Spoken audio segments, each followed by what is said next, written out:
Okay guys, so as you have already probably seen from the title, I have chosen the next language that I'm going to learn, and it's going to be Italian. Today I want to tell you why I've ended up changing my plan and just kind of tell you the whole process that's gone into this pretty random turn, well, south I guess, south towards Italy from Germany, where I am now.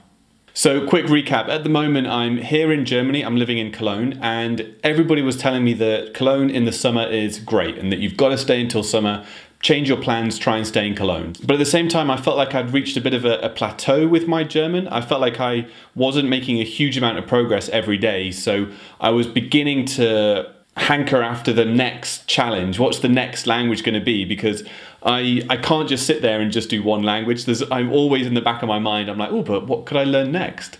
So basically what happened was Alice, who's a friend of the vlog, who we've seen before on the show, she invited me to go and do a trip in Tuscany, just for a week at the end of May. So this whole thing got booked in, and it kind of led to a heart, not head decision from me to not renew my stay in Cologne.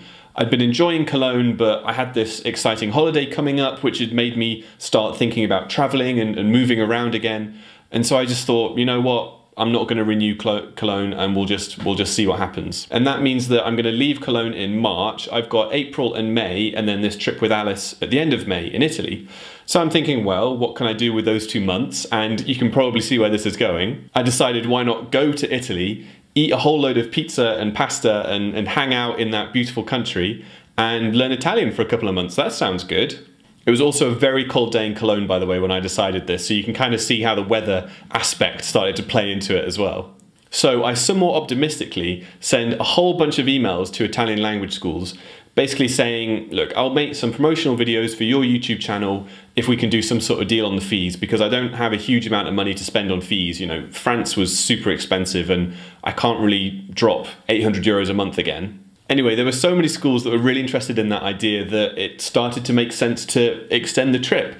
Rather than just do it as a stopgap between Cologne and going on holiday with Alice, why not just make it a whole thing? So here is the plan. I'm going to do 2 months in Bologna, that's going to be April and May, and then 2 months in Florence, that's June and July, and then 1 month August in this little town called Recanati. Recanati. I think I'm saying that right. I will learn how to say that right. That's one of the good things about this trip. But all 3 of those were chosen kind of at random, not at random, but I didn't have any method when I was sending out emails to schools. I was just literally Googling Italian language school. I would check if they were an interesting school, and then I would send them an email. And I think I've ended up with a really nice 3. I'm really, really excited about it. I mean, just looking at these Google images of these towns is like, you just feel like you want to leave immediately. Something that was fun, by the way, was that when I was doing the deal with Recanati, you'll notice that Bologna is 2 months, Florence is 2 months, but Recanati is only 1.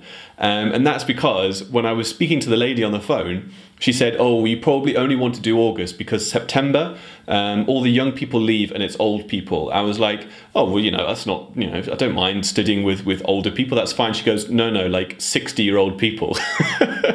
which I wouldn't really have a problem with, but I just enjoyed the fact that she obviously heard my voice and was like, no, he's not going to want to come in September. And she obviously knows her audience so well, they're like their market. Anyway, so I wasn't allowed to do Recanati in September, or I was heavily dissuaded from it. Something else that's kind of tickled me about this whole situation is that this holiday that I'm going on with Alice, this trip around Tuscany, is a holiday within a holiday within a holiday now. Because it's the Tuscany trip within my Italian holiday, which is within my sabbatical.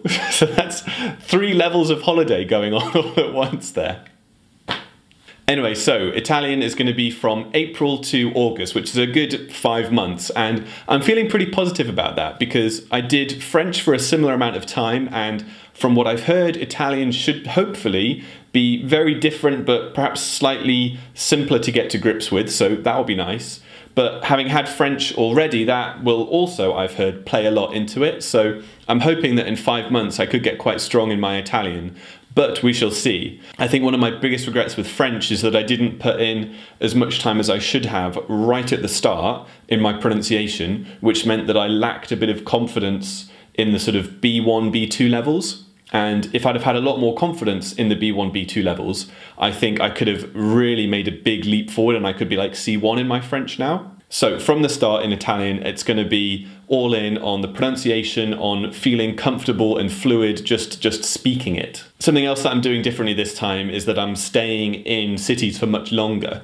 When I was in France, I changed city every single month because I really wanted to see as much of France as possible. France. But that always had a drawback, because I can now say that I've seen loads of France, but at the same time, I think it takes about 3, maybe 3.5 weeks to bed in and make a good group of friends somewhere. And that was almost the exact same point when I would leave. I was simultaneously excited about what came next, but I think it would have been nicer to have stayed. So I'm glad that this time in Italy, I'm going to be doing 2 months in every place, and we'll see if that's better. And I think it's also going to be really fun for this channel, because something that I really enjoyed about doing my Dutch in 20 days challenge was that I had a really clear goal and something that I was trying to do, and it was something that I could share with you every day and talk about every day. Now, I don't think I can commit to doing a video every single day for the next 5 months, but I am going to try and hit about 2 a week or something like that, and just try and really let you guys experience this whole thing with me. Anyway, I'm so excited about Italian, really excited. It's always been a language that's been on my list of secret languages that I really want to learn, but it's hard to make a case for, perhaps because there's not a load of people who speak it, or because the people who do speak it speak really good English, Dutch, Italian, Norwegian, Finnish, stuff like that, where people will look at you and be like, but you could learn literally anything else. Oh, it also means that I'm going to meet an objective of mine, which is being able to speak every language in the film Inglourious Basterds by Quentin Tarantino. Every language in the 6 nations, that's also good. Something that I'm also looking forward to is the noun-gender system. And just to get a bit geeky for a moment, is the noun-gender system in Italian. From my understanding so far, they have masculine and feminine, but the masculinity of a noun is encoded in that noun.